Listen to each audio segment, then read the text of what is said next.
What if a simple Halloween costume could alter the fabric of reality? In Sunnydale, chaos magic turns fantasy into reality, and Willow's choice leads her down an unexpected path. Prepare yourself for a journey where Willow takes on a new identity, and her destiny is rewritten. Ethan's costume shop, Sunnydale, California. Willow didn't want to do this at all. Why did everything have to be so complicated? All she wanted to do was grab the last ghost costume hanging on a rack on the other side of Ethan's, the new costume store in Sunnydale. There were many people doing their last-minute Halloween costume shopping, and so the remaining selection of costumes were pretty unremarkable. Grumbling internally as she followed her best friend, Buffy Summers, Willow was suddenly pulled to one corner of the shop. Buffy, with a smile as wide as a Cheshire cat, pointed at a costume consisting of a tight-fitting black bodysuit with an accompanying black-colored eye mask, cat ears, and a gray utility belt with small pockets. How about being a sexy Catwoman? Buffy smirked at a very red-faced Willow who was staring back at her with her mouth wide open. No, Willow squeaked. No way was she wearing that sexy Catwoman suit, it was too, well, tight. It would be embarrassing. She might as well get the ghost costume. At least then, she could hide her embarrassment under the white sheet with 2 eye holes. Willow also silently cursed Principal Snyder for forcing Buffy, herself, and Xander, as well as many other students, into what was supposed to be a voluntary program. They were supposed to chaperone children, assigned to them by Snyder of course, when they went trick-or-treating later that evening. Willow once again eyed the remaining selection in the store. There were a lot of empty racks. She eyed the last ghost costume, and then at the Catwoman costume, before shaking her head. Willow rushed past Buffy, who called after her, in order to grab the last ghost costume which also had the word, "Boo," printed across its chest.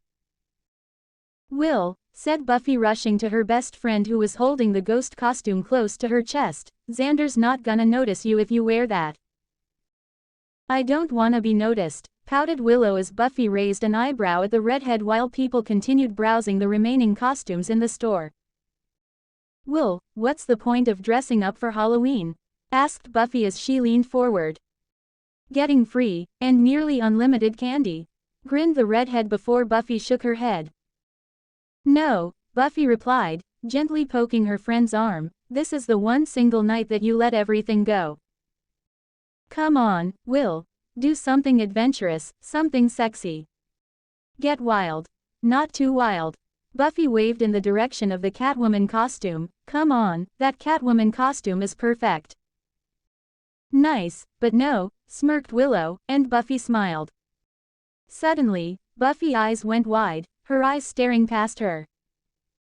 Buffy grabbed Willow by the arms, and then gently turned her around. She giggled as Willow waved at Xander walking towards them holding a toy rifle in his left hand. "Xander," said Willow, her voice squeaked ever so slightly, "what did you get?" "This," Xander said as he showed off the toy rifle, the 2 young women just staring at it, and then at Xander with their eyebrows raised at the same time. "What?" whined Xander. "That's not a costume," Willow said, pointing at the toy rifle. "I got fatigues from an army surplus at home," said Xander, a grin on his face, before shooting his arms up excitedly and exclaiming, "Just call me the $2 costume king, baby." "Mr. $2 costume king," drawled Buffy before giving Xander an exaggerated curtsy and then motioning towards the redhead, "Please convince Willow to at least get the Catwoman costume or—" "Buffy," whispered a scandalized Willow as she stared at the blonde slayer while Xander stepped back, rubbed his chin, tilted his head, and stared at Willow. He then stared at the Catwoman costume hanging in the back, and then at Willow again. "Xander," cried Willow before the young man gave off a chuckle while the redhead stepped behind Buffy, "I'm not wearing that thing." "All right, Will," said Xander, his eyes glanced at the costume she was holding, "but you've worn something like that last year. You always say you'll wear something different the next year." "But," said Willow, "if not the Catwoman costume, I have a rocker chick outfit at home, Buffy said. I guarantee you'll have every guy turning their heads in your direction. They won't be able to take their eyes off you. Yeah, Willow, grinned Xander, that. Don't you dare finish your sentence, Xander Harris. Willow pointed her finger at Xander while narrowing her eyes, or else. I know all your dirty little stories. Don't make me reveal them to the world. Easy there, Willow, laughed Xander as he walked towards his best friend and put his arm around her shoulders before pointing towards a large metal bin in the corner. He told her that he picked up his toy rifle from there and, just maybe, she'll find something she likes as well, anything but the ghost costume, Will. For me, please. Fine, sighed Willow as she handed Xander the ghost costume before she trudged towards the bin. Stopping a few steps away, Willow looked over her shoulder and told Xander if she didn't like anything in the bin, then she's taking the ghost costume with her. As Willow was making her way past the empty racks, Buffy glanced at Xander and recalled how, early in the day, he was angry at her. She had stopped Larry, another student, from beating him up. Xander mouthed off to Larry after the latter asked if Buffy was available for a date. Buffy still couldn't believe Xander was angry at her for not letting Larry pummel him. Xander believed everyone would see him as a sissy for not getting beaten up. Xander, Buffy sweetly spoke, laying her chin on his shoulder with a grin. She hoped he would be able to forgive her for not letting him get beaten up. About this morning, I'm really sorry. And here I was trying to repress, said Xander staring at the blonde slayer. He wanted to whisper her perfume's scent was very exotic, but he thought better of it. Okay, next time there's a pummeling situation. I won't interfere. Buffy nodded her head and then smirked, I swear. Now that's what Xander was saying when he noticed Buffy's eyes shifting to a spot behind him. Buffy didn't know how she missed it. She strode past Xander, who turned towards the dress she eyed in the distance. There were customers milling around, but their attention wasn't on the dress fitted onto a mannequin. The mannequin itself stood next to an empty rack closest to the door leading into the store's back office. It was a beautiful dress, a red, frilly, 18th-century gown that Buffy felt was made for her. While Xander, who was now telling Buffy how he prefers his women in spandex, stood next to Buffy as she felt the material with her fingertips, Willow was still going through the bin. She was about to give up after she had dug deep through the various knickknacks when she saw something in the corner, peeking out from under some clothes with the Ghostbusters patch on its sleeves. Reaching down, she pushed the clothes aside and grabbed a metallic badge attached to a dark blue utility belt, complete with a holster which carried a toy shotgun. Willow, frowning at the metallic badge, shook her head and then threw it back into the bin and then turned around. She then saw Buffy occasionally looking over at the red dress as she and Xander were speaking to an older man. Willow watched as the man then nodded his head before taking the dress off the mannequin and handed it off to Buffy. From where she stood, her hands on the edges of the bin filled with knickknacks, Willow watched as Buffy held the dress against her figure while looking into a full-length mirror. And put it around her front so that the Slayer could look at herself in the mirror. Willow could see from the wide smile that Buffy liked the dress. I bet she's imagining showing that dress to Angel, thought Willow to herself as she gave Buffy the thumbs up sign after the blonde Slayer turned and pointed to the dress. Willow then noticed the look that Xander was giving Buffy when the Slayer wasn't looking at him, one of unspoken thoughts, desires, and desperation.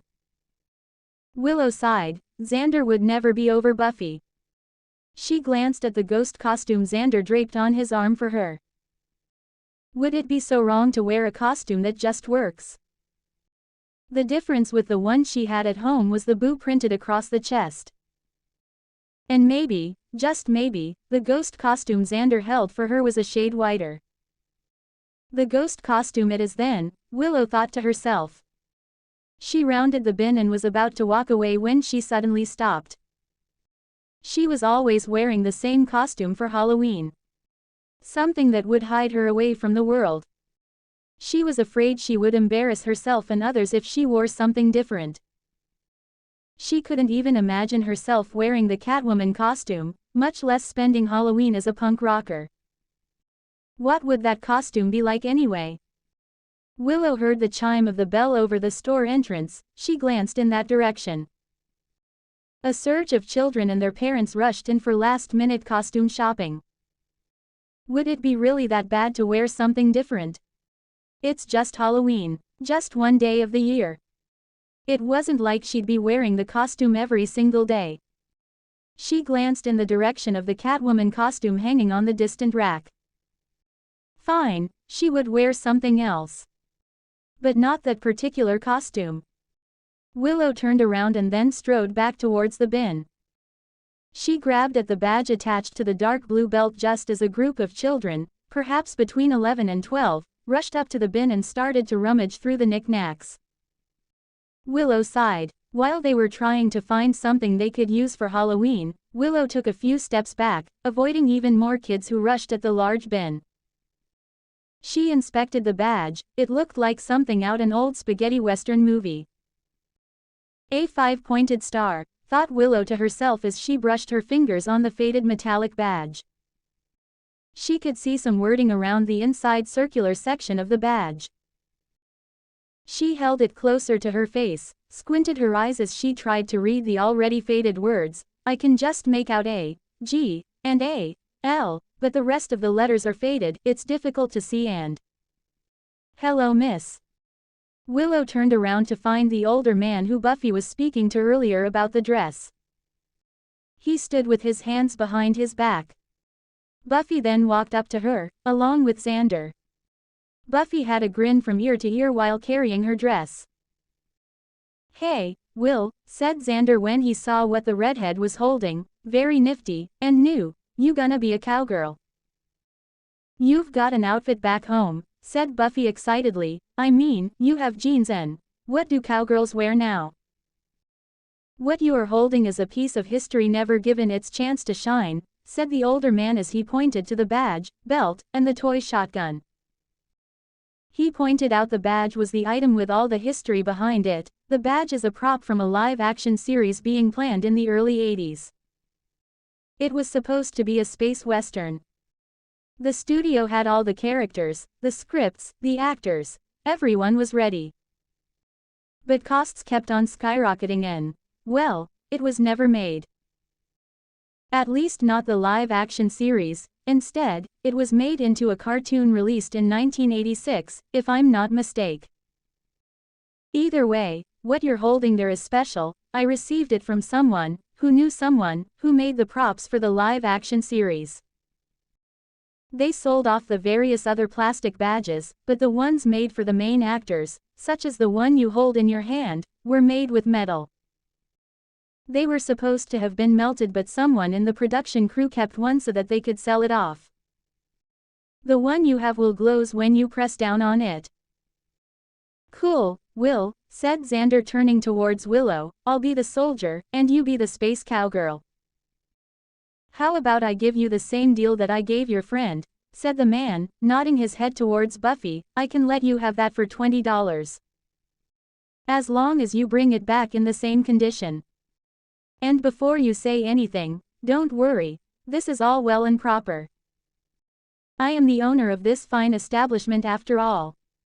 Come on, Will, begged Xander, if you ask me.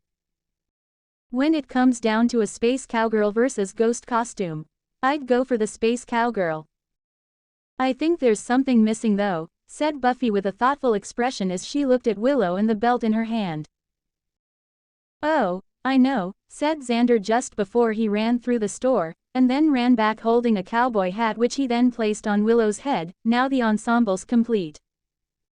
Fine, replied Willow as Xander and Buffy grinned. I'll take it. Good, said the older man as he walked away after signaling to the Scoobies that they should follow him to the registers. By the way, said Willow as they walked towards the cash register, what was the show called? Not many people know about it now, the man said as he rang up everyone's purchases before glancing at Willow. It was called The Adventures of the Galaxy Rangers. said Buffy, frowning at the name. Maybe the sky-high costs of making that show wasn't the only thing that made it fail. Packing their purchases into separate bags, the older man then handed them to the three young people and watched as they left his shop. "Tonight's going to be so much fun," he chuckled as another three customers walked over to the cash register. Later that night, somewhere in Sunnydale. It was nighttime, the stars were out in the cloudless sky, and Willow was already at the second-to-last house with the children who were placed under her charge. She smiled as they went to the front door, some dressed as vampires, mummies, while others wore scary-looking masks over their faces. It would be a moment later that the front door swung open. The children yelled out, "Trick or treat," as an old woman stepped out and complimented them on their costumes. As she handed the children chocolates, the woman chuckled at Willow in her costume. She was wearing a pair of jeans, some boots, a frilly shirt that she found at a second-hand shop just before they headed home from Ethan's early that day, and her white hat. The badge displayed prominently on the belt around her waist, accompanied by the holstered toy shotgun. My, said the older woman with a smile as she eyed the redhead, who tipped her hat while grinning. The woman asked, "Texas Ranger?" "Well," Willow tried to correct her, "technically I'm." "Whatever it is," the old woman interrupted Willow as she handed a handful of sweets into her hands, "it's a very nice costume." "Thanks," Willow grinned, eyeing the chocolates in her hand.